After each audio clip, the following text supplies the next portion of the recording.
पृथ्वी के जन्म से लेकर आधुनिक काल तक बहुत सी रहस्यमय घटनाएं होती रही हैं, जिनसे विज्ञान आज तक पर्दा नहीं उठा सका है। दोस्तों, आज नॉलेज गंगा के इस अध्याय में हम बातें करने वाले हैं फिर से टाइम ट्रेवलर्स की।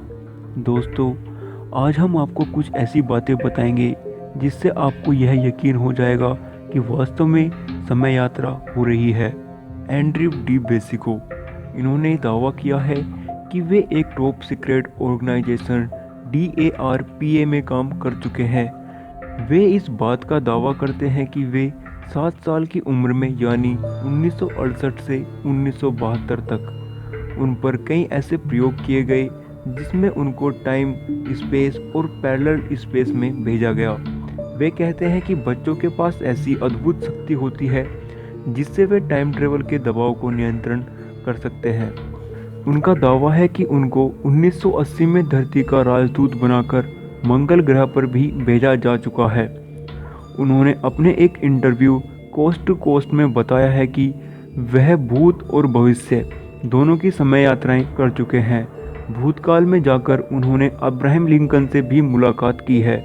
उनका एक फ़ोटो भी है जिसमें वे लिंकन के साथ दिख रहे हैं, और साथ ही एक इंटरव्यू में उन्होंने बताया कि वे 2045 में जाकर अपने आप से भी मिल चुके हैं।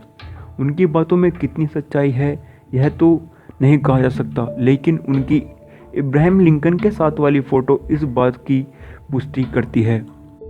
द लार्ज हाड्रोन कोलाइडर, यह इंसानों के द्वारा बनाई दुनिया की सबसे कॉम्प्लेक्स और स्पीड के बराबर था। यह कोलाइडर इतना शक्तिशाली था कि वैज्ञानिकों को डर लगने लगा था कि कहीं इससे ब्लैक होल की उत्पत्ति ना हो जाए, जो पूरी दुनिया के अंत का कारण बन जाए। अगर आप ब्लैक होल के बारे में जानते हैं तो आप उसके विनाश के बारे में तो समझ ही गए होंगे। इस कोलाइडर ने साल 2012 में हिग्स बोसोन का शोध किया था, जिसको हम गॉड पार्टिकल या ईश्वरीय कण भी कहते हैं, जिससे यूनिवर्स के द्रव्यमान मास का पता लगाया जा सकता है। गॉड पार्टिकल के साथ ही एक और पार्टिकल का आविष्कार हुआ था जिसको हिग्स सिंगलैंड के नाम से जाना जाता है। वैज्ञानिकों के अनुसार ये पार्टिकल इतनी ज़बरदस्त क्षमता रखते थे कि वे आपको 5th डायमेंशन में ले जाने की ताकत रखते थे। वह पार्टिकल आपको पास्ट और फ्यूचर में ले जाने की ताकत भी रखते थे। इन पार्टिकल्स के द्वारा बहुत आसानी से समय यात्रा की जा सकती थी। साल 2008 के दिसंबर माह में जब चाइनीज शोधकर्ताओं ने एक 400 साल से भी ज़्यादा पुराने पत्थर को तराशा, उसमें से एक अंगूठी के आकार की 400 साल पुरानी घड़ी मिली।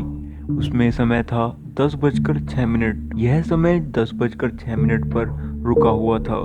यह घड़ी स्विट्जरलैंड में बनाई गई थी। यह अभी तक भी एक रहस्य बना हुआ है कि घड़ी का आविष्कार तो साल 1770 में पीटर हैनलिन के द्वारा किया गया था, तो फिर यह घड़ी इतने पहले कहां से आ गई थी? इसको किसने बनाया? और आज से 500 साल पहले तो स्विट्जरलैंड का कोई अस्तित्व ही नहीं था, लेकिन इस घड़ी को स्विट्जरलैंड में बनाया गया था। यह घड़ी इतने पहले कैसे आ गई? यह बात सबकी समझ से परे है। मंगोलिया के अल्टाई पहाड़ों में 10 फीट गहरी गुफा में शोधकर्ताओं को 1500 साल पुरानी मम्मी मिली, जो सामान्य नहीं थी। उसके पैरों में लाल जूते थे। उन जूतों पर 3 सफेद रंग की स्ट्रिप थी, जो आज के एडिडास के जूतों से मेल खाती है।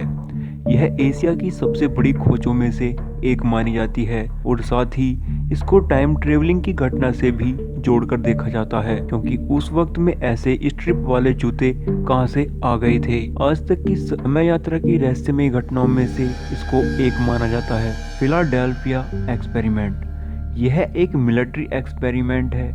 इस एक्सपेरिमेंट को यूएस नेवी ने फिलाडेल्फिया के समुद्री इलाके में 28 अक्टूबर 1943 को शुरू किया। यह दुनिया की एक सच्ची और चौंका देने वाली घटनाओं में से एक है। यूएस नेवी का एक लड़ाकू जहाज USS एल्ड्रिग DE-173 अपनी जगह से अचानक गायब हो गया, और उसी वक्त यह जहाज नॉरफॉल्क वर्जीनिया में देखा गया। ये परीक्षण इसलिए किया जा रहा था जिससे जहाज को शत्रु के रडार पर छिपाया जा सके।